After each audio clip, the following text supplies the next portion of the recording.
Tonight's topic is a continuation of the presentation that I began last month on how ego inflicts blind spots in our path to success, in which I identified many traps that ego creates. And I also promised that I will be discussing each of those traps in detail. So last week I talked about the first ego trap, how we either solicit or not solicit feedback and ignore any feedback that we don't like. Tonight, I will talk about the second ego trap, how leaders believe that their technical expertise alone is somehow going to propel them to success.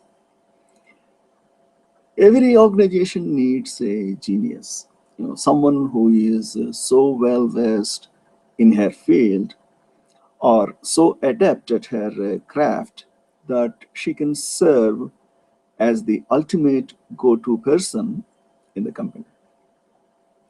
Having a superstar leader at the helm can result in a company with innovative products, a keen sense of what the market needs now and next, or exceptional customer loyalty. For Apple, that genius was Steve Jobs. For Microsoft, it was Bill Gates. At GE, it was Jack Welch. At Facebook, it's Mark Zuckerberg. At your organization, it may be you. Remember Gary, the attorney who rose to be chief legal officer at a $3 billion company that I briefly mentioned about in my earlier radio talk of this series.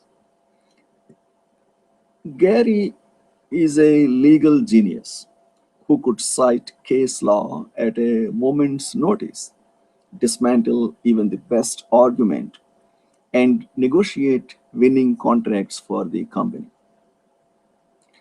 An intense man with a sharp sense of humor, Gary was a good example of a senior executive with incredible technical expertise. Not only did he have a vast cache of knowledge to draw from at a moment's notice, he had a shrewd debating style that made opposing counsel fear him.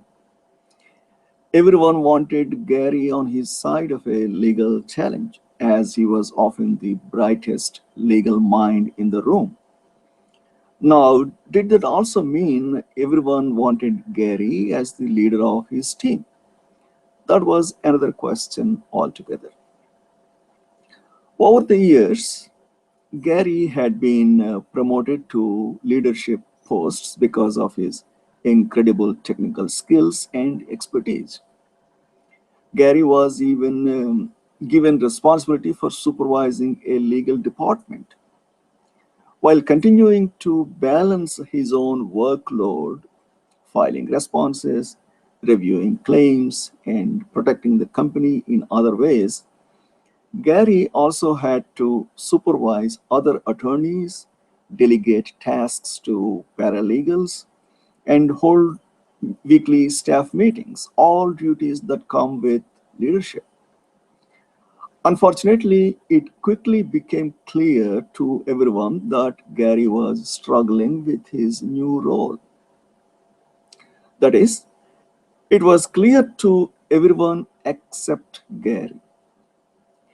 His team members would describe Gary as arrogant, dismissive, and condescending.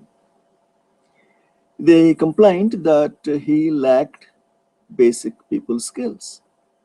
He was constantly interrupting individuals who were in the middle of talking, waving them off from his doorway when he did not feel like being interrupted, and even picking up the phone in the middle of a conversation with someone so that he could make an unrelated call.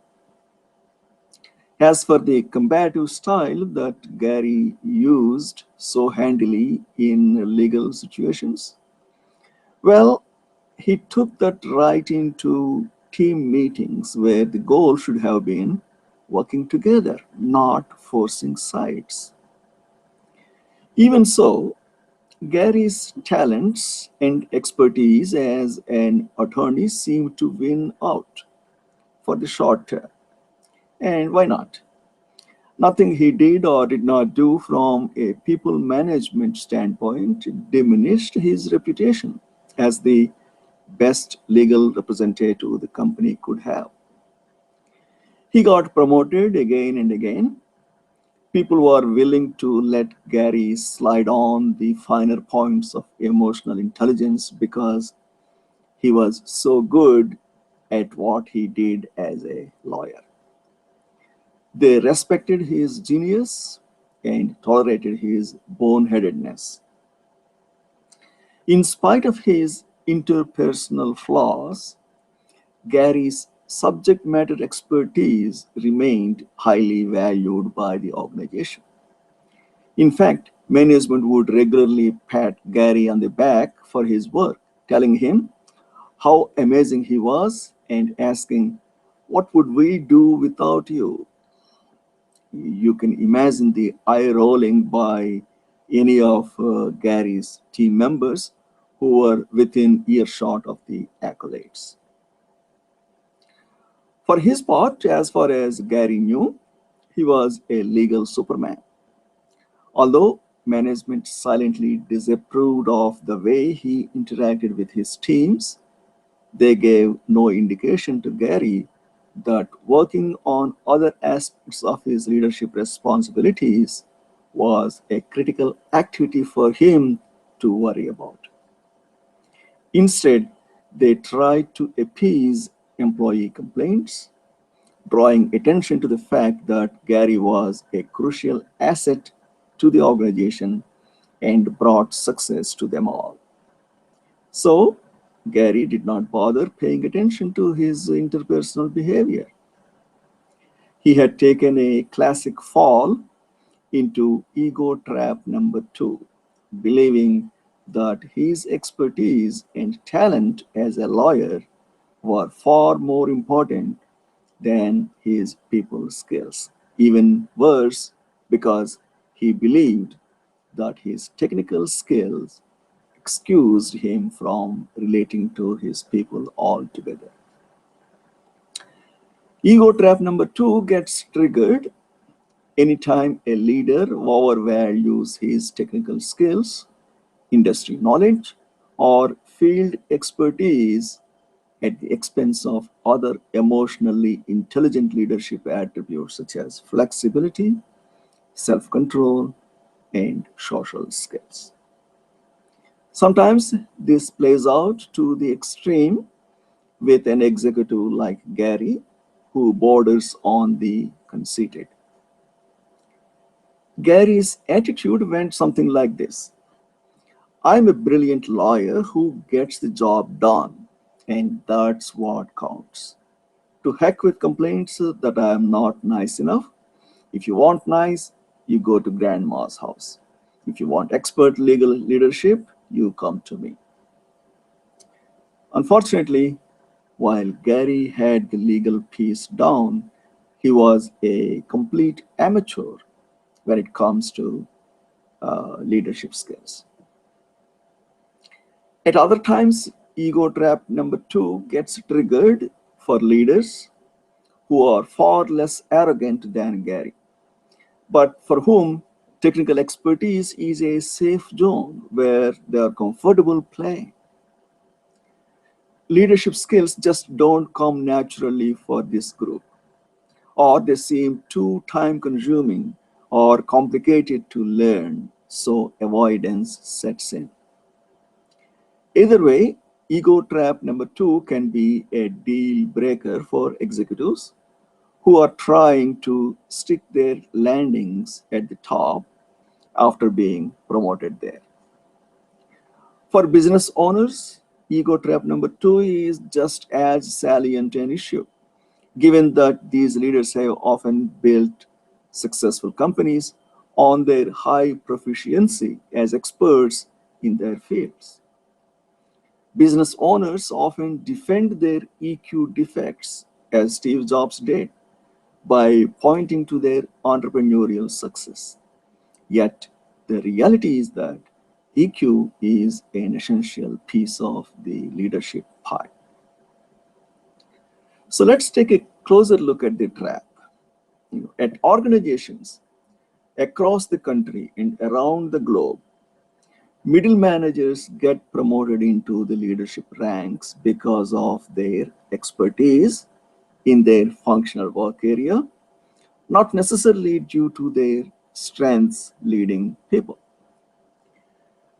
For example, do any of these following sound familiar? The lead sales rep gets promoted to regional sales manager because of her great talent for wooing clients. The best programmer gets tapped to run the software development department, even though he rarely looks up from the computer or talks to people. The clinical research assistant is moved into the clinical development manager role because her projects come in on budget and on deadline, though she leaves a wake of people feeling bullied and coerced. In many cases, the person who is best at doing sales or programming or research, marketing, and so on gets appointed to be the executive for that area of the organization. And I agree that promotion should be based on excellent performance. Yet, in leadership roles, technical expertise in one's field is never enough. A recent analysis in the Harvard Business Review confirms that technical skills alone cannot make the leader. Once people reach the level of chief X officers, technical and functional expertise matter less than leadership skills and a strong grasp of business fundamentals. The skills that help you climb to the top won't suffice once you get there. Sometimes executives need fundamental relationship skills that are simply outside their scope of traditional expertise and are not taught in any business school.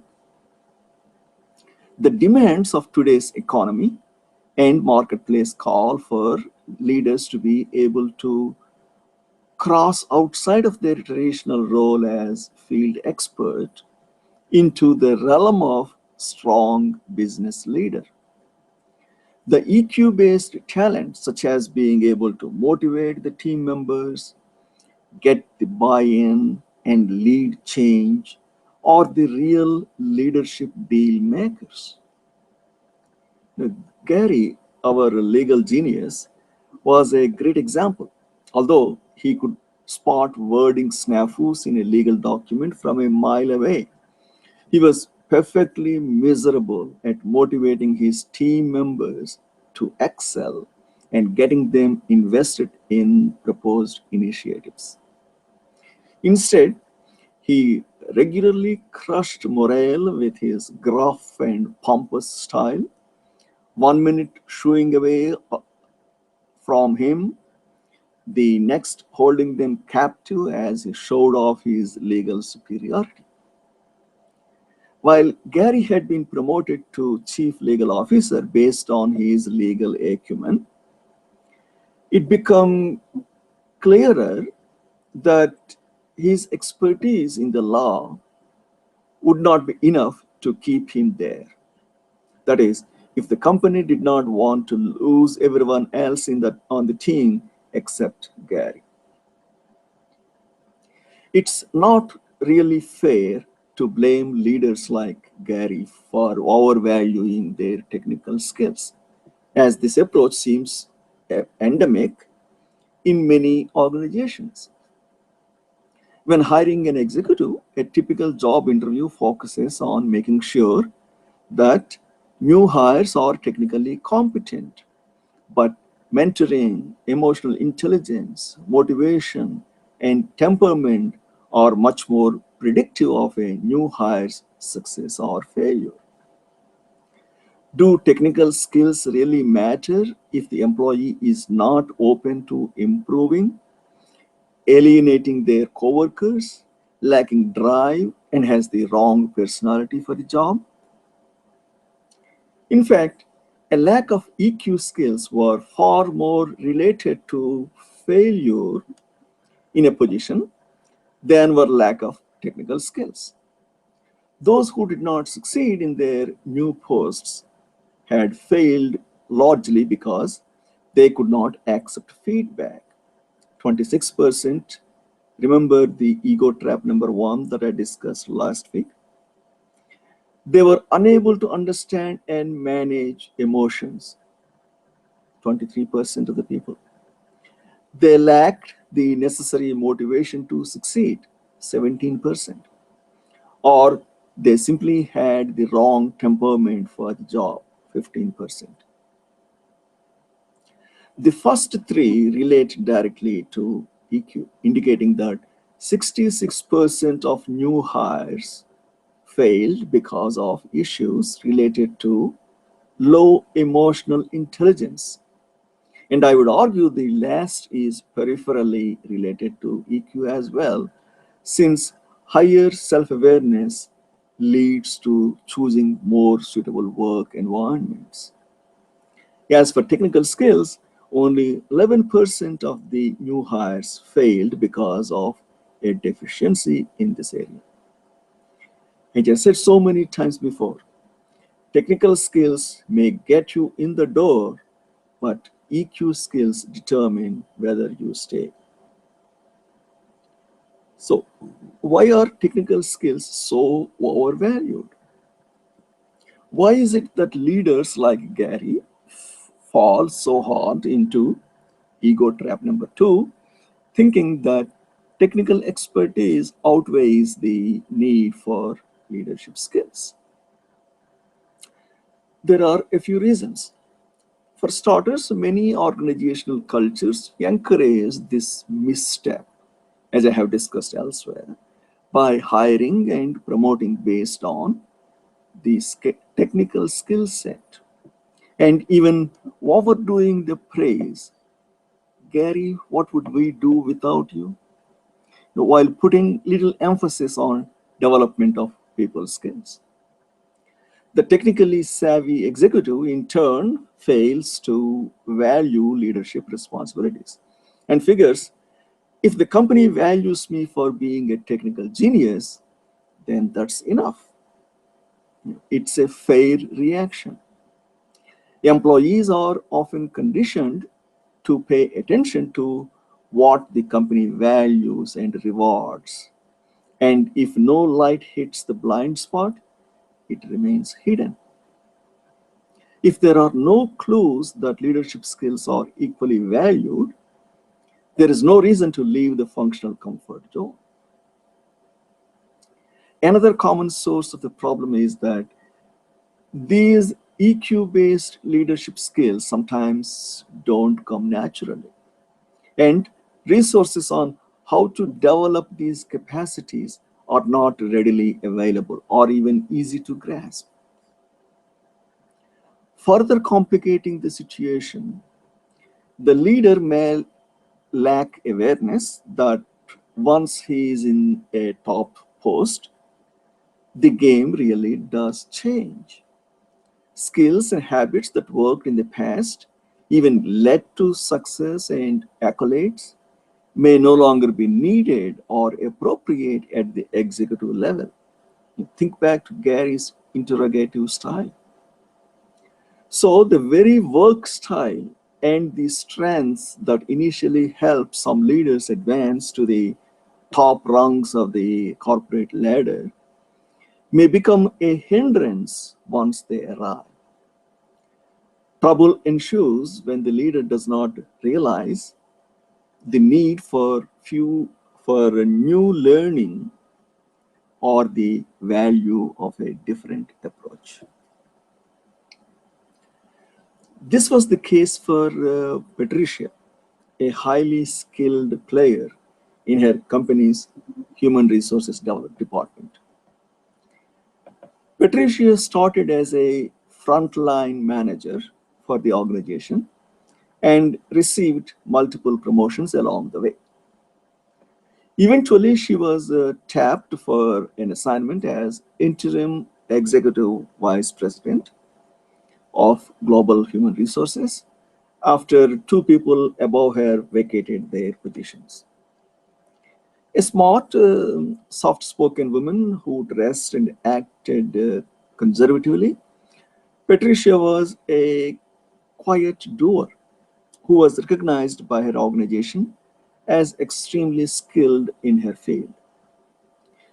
She could always be relied upon to interpret the leave policies, understand compensation strategies, and put together relocation packages. Her attention to detail was superb, highly valued in a field where potentially costly agreements between the organization and the employees were regularly negotiated. So, where did Patricia go wrong? Like Gary, Patricia had been continually promoted based on her ability to get things done in her area of expertise. It was not arrogance about her expertise that got in the way of Patricia leading her team once she became the acting global leader of the group. Instead, it was a lack of understanding that her technical skills were not enough to make her successful in her new role. In fact, the very skills that got Patricia promoted without EQ to balance them would turn out to be harmful. Yes, even HR people can have low EQ.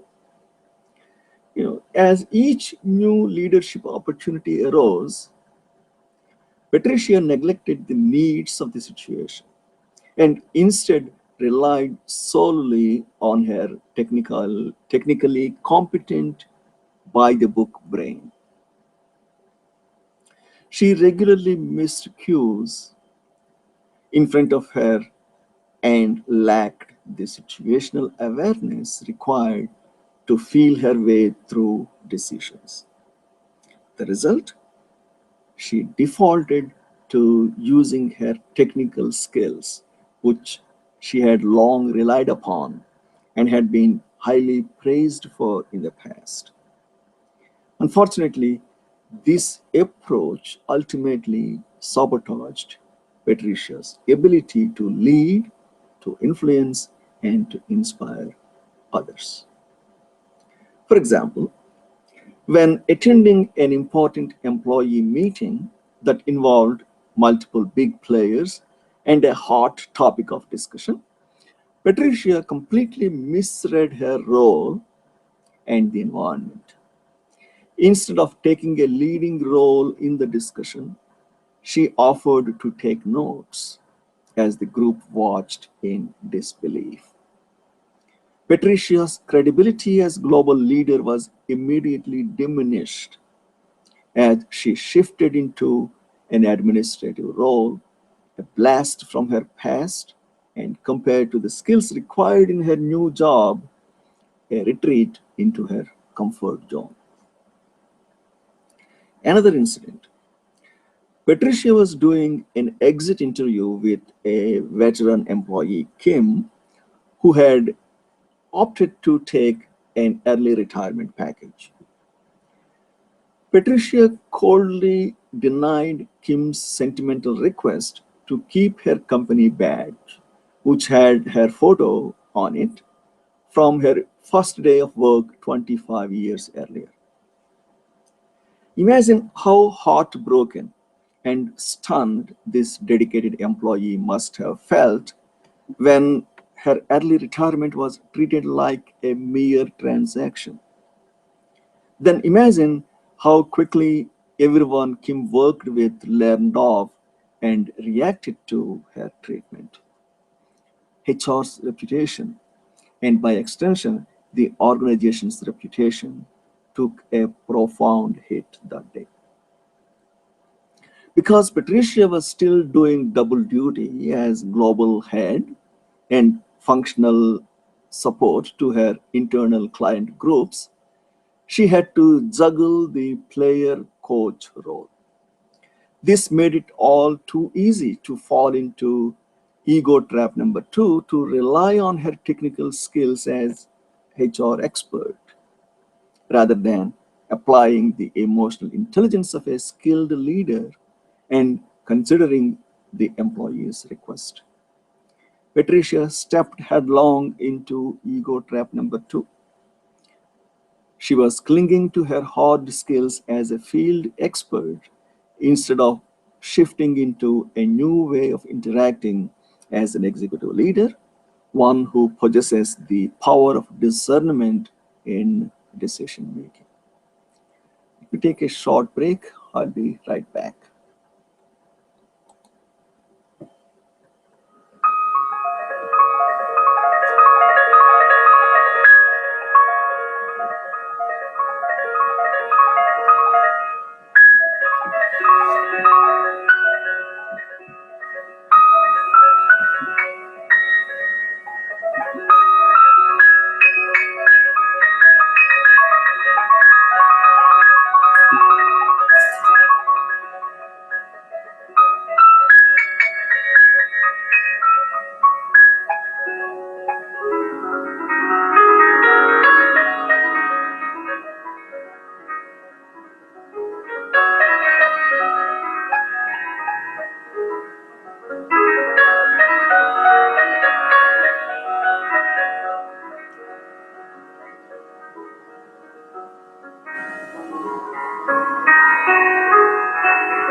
All right, let me continue with the ego trap number two.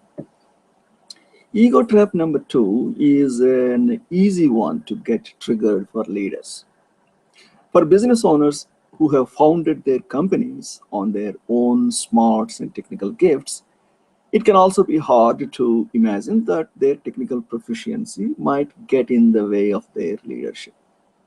Yet, when a leader continues to grind out responses to team members in the role of the expert rather than taking on the mantle of chief motivating officer, that technical prowess can become an albatross. Now, the trick is to know when to leverage your technical expertise and when to keep it under wraps. The trick is to know how to encourage your team to develop confidence in their own technical skills and not have to be the smartest person in the room. The trick is to know how to adjust to the needs of your followers instead of working in your comfort zone and expecting everyone else to always do the adjusting to you. The trick is to know when to fix or get involved and when to purposely stay on the sidelines so others can learn and shine. Each of these skills involves being able to balance your own natural ego response with the needs of other team members, along with reading the context of a given situation. That's where EQ offers us an essential roadmap. You have fallen into ego trap number two if you consider being a subject matter expert enough to make you a great leader and feel this excuses you from wasting your time accommodating people. You have fallen into ego trap number two if you listen in meetings for chances to jump in and share your expertise or catch others in a mistake rather than letting them work through the issue at their own pace and honoring their process, knowledge, and creativity. You have fallen into ego trap number two if you take great pride in having been told by others that you are a genius at what you do while ignoring or minimizing feedback that you could improve at some of the softer leadership skills like listening, empowerment, or communication skills. You know you have fallen into ego trap number two if you think being a leader means being the fixer. Here is the battle of ego versus EQ. Avoiding trap number two demands an ability to moderate ego with a healthy dose of EQ. It's a shift from an attitude of I am highly skilled in my field and that's what matters to my technical skills form my foundation as a leader. Now my job is to help bring out that expertise in my people. Rather than asking, how do I demonstrate that I have the expertise that merits me being here? You now must ask, how can I use my expertise to support my team and enhance their skills and success? There is a setting aside of self that happens when you slide from ego toward EQ and fully step into the role of the leader. Not all egotistical behaviors are represented by blowhards like Gary. As we have seen with Patricia, sometimes ego trap number two is subtle and represents a self-centeredness that appears to others as detachment or obliviousness. Ego in this context refers to the gut reflex to react from one's own well-worn impulses without understanding or even considering others' needs or moderating one's own behavior to accommodate a given situation. That's where EQ comes in, that capacity to tune in to oneself rather than reacting before tuning in, as well as the ability to tune in to others and then respond accordingly. Think of Patricia and the departing veteran employee Kim, who asked to keep her company badge for old times' sake. HR expert Patricia, with years of experience conducting exit interviews and a rather short memory for company policy, had a simple gut response to Kim's request to keep the badge. Sorry, it's company policy to collect ID badges for security reasons. Kim, feeling a bit sad and sentimental about retiring, experiences a metaphoric slap in the face as the highest ranking HR executive, the very woman who should have the power to make exceptions to company policy makes no effort to accommodate Kim's special and perfectly understandable request. Patricia's ego wins in that round, while her potential for EQ gets trampled.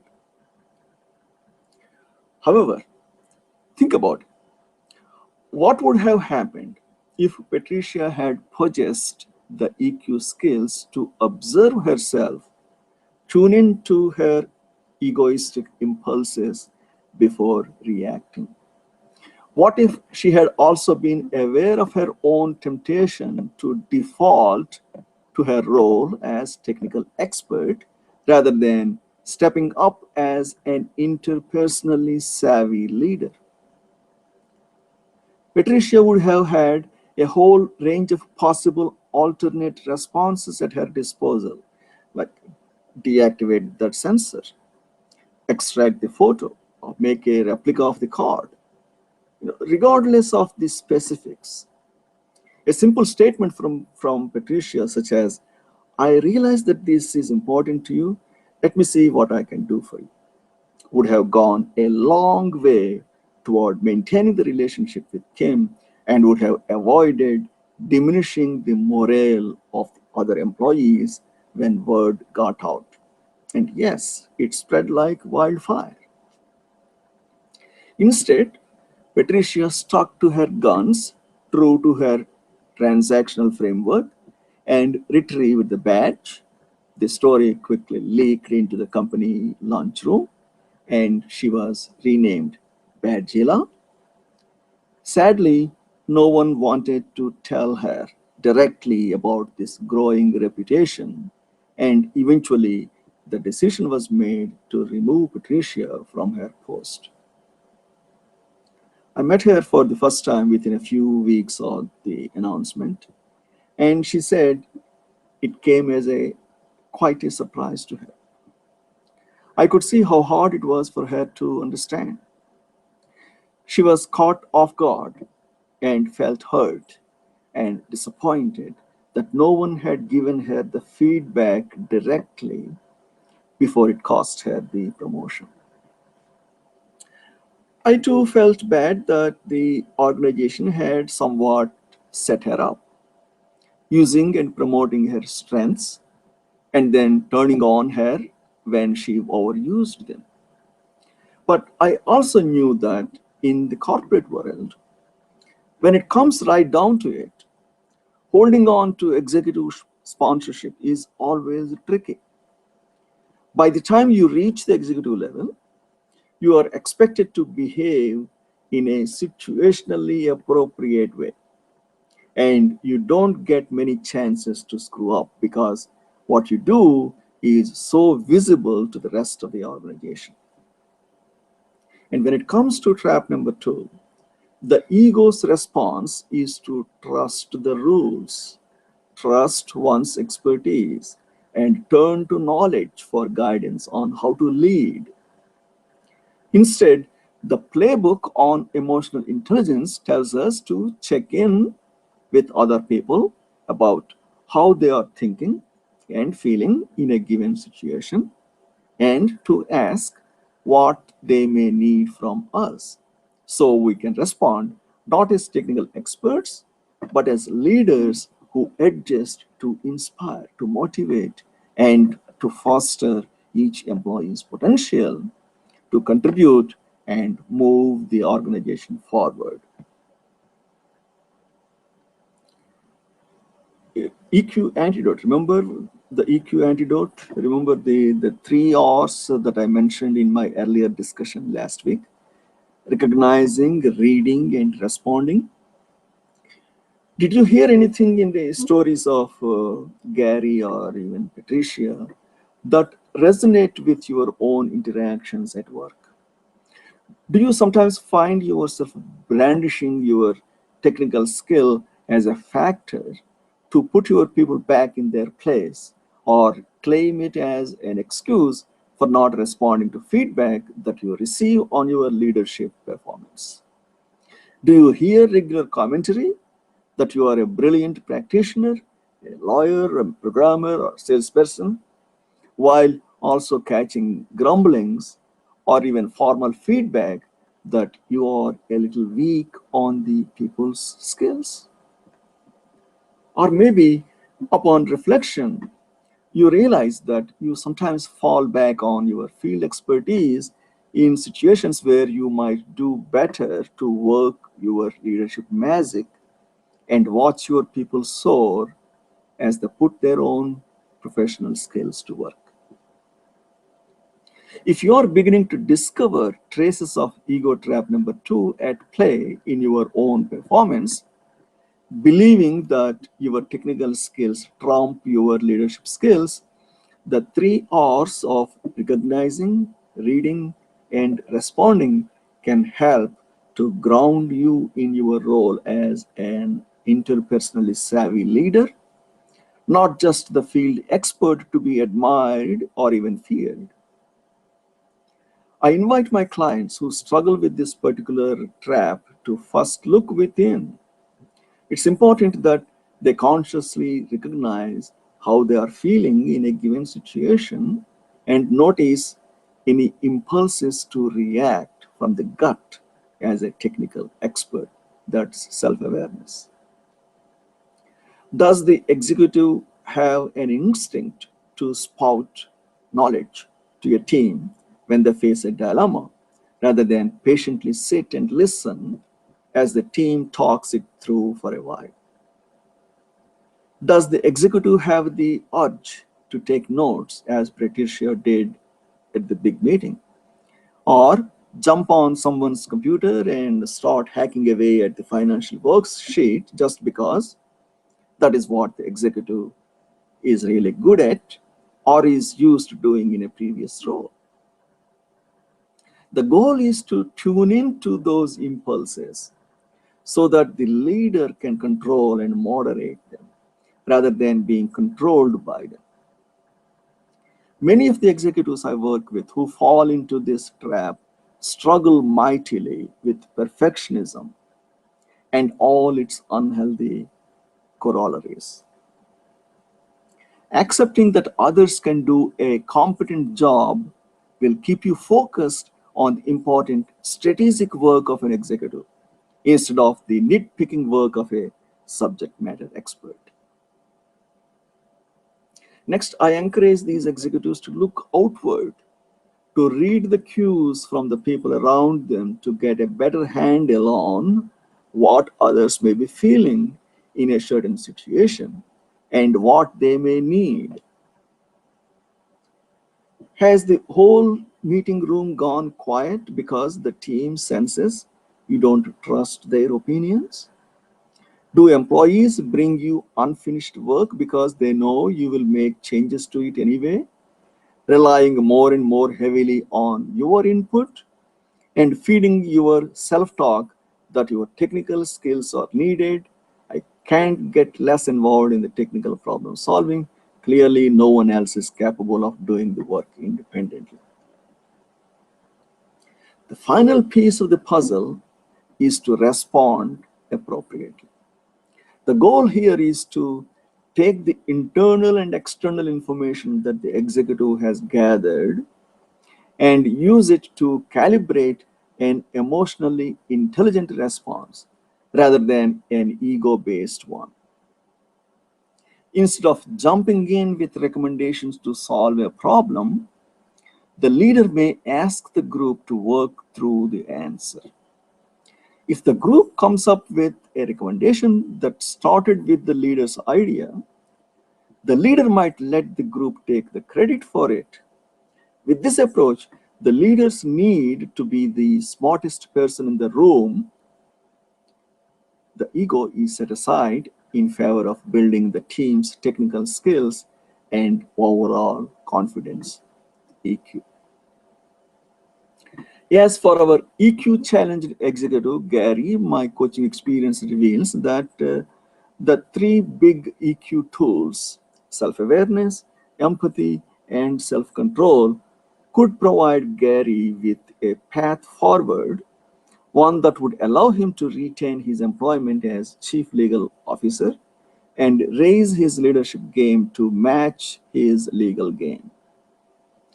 My EQ prescription for Gary calls for him to continue his development by focusing on the triggers that brought out his tendency to solve people challenges with technical solutions, self-awareness. By remembering that his way is not the only way and seeing that failure can provide employees with some of the richest learning opportunities, empathy. By giving people time to think for themselves and come to their own conclusions without giving them the right answer immediately, self-control. After realizing that his job was in jeopardy, Gary finally made some changes. It was not easy, but he began to let go of his need to always be in control of interactions and instead worked on being present in conversations so he could notice and acknowledge the emotional undercurrents of his interactions. He stopped taking calls in the middle of the conversations, and he encouraged employees to come into his office with questions no longer dismissing them with a wave. I spoke with Gary's boss at the conclusion of our engagement together, and he said, I have to say that Gary seems to be a different person, and everyone is commenting about it. So far, there appears to be real change occurring. Honestly, I don't recall seeing so radical a change in behavior in any employee I ever had. I too was impressed with the attitude change I had seen in Gary and hoped that he would be able to maintain these initial EQ improvements over the long term. Only time would tell. Remember to tune in when I talk about ego trap number 8 for more. Although Gary had worked hard on his interpersonal behavior, the real game changer came simply from shining the light on his blind spots. In most cases, the lower a person's self awareness, and Gary's was low, the higher the coaching potential. So, in a nutshell, as a leader, you likely recognize the value and necessity of your employees and team members when it comes to creating business success. You know you cannot do it alone, and many of your executive colleagues would agree with you. A research study found that 71% of the leaders view human capital as essential to driving out performance. In fact, it was the number one factor cited ahead of customer relationships and innovation of products and services. If you are a leader with a tendency to fall into ego trap number 2, the challenge may be in following through on this belief that your team is what matters most. It can only happen if you make a concerted effort to shift your values. You must transform from one who possesses and leverages the technical know how to one who trusts his team's competence and relies on his people to make the organization a success. Your own success depends on it. By letting go of your need to be the expert, stepping out of your own comfort zone, and investing energy in developing your team's expertise, you will be able to shift from a technical expert who has a leadership title to a people savvy leader who uses his or her expertise as a platform to help others succeed. But how to apply the 3 R's? Recognize the moods and impulses within yourself, self awareness, that may tempt you to react as a technical expert. Learn to identify the situations in which your leadership matters more than your expertise. Read how these moods and impulses affect others who work for you and their ability to deliver results. Identify what the group really needs from you to succeed so you are primed to respond as a supportive leader rather than a hard driving expert. Respond with patience and understanding, knowing that people will not always be able to track technical issues as quickly as you are, and be willing to answer questions with respect and genuine interest. Don't be the first to jump in with an answer and avoid involving yourself in technical problems. If you have delegated a task, let your team work through the issue. I think I will stop with that for now. Stay tuned for discussion on other ego-related traps in future. Let me know if I can be of any service or help in any areas that I discussed tonight. I wish you good luck and great inspiration in your journey. I also hope that whether you listened to this live on-air broadcast or listening to the recorded audio from the archives have heard something that resonated well with you or even know somebody in your life who could benefit from this discussion. If so, I would encourage you to share this discussion with them and ask them to get in touch with me if I could be of further assistance to them. I hope you heard something useful while listening to this radio talk as much as I have enjoyed presenting it tonight. Please tune in every Saturday at 8 p.m. Chicago time as I discuss other topics in this internet radio talk show. Also, remember that Quantum Leap Radio broadcasts on a variety of topics every week and also in a roundtable format each month by coaches and mentors who are highly recommended as the cream of the crop and best of the best out there that have been recognized and established in the business world and life in general. Namaste.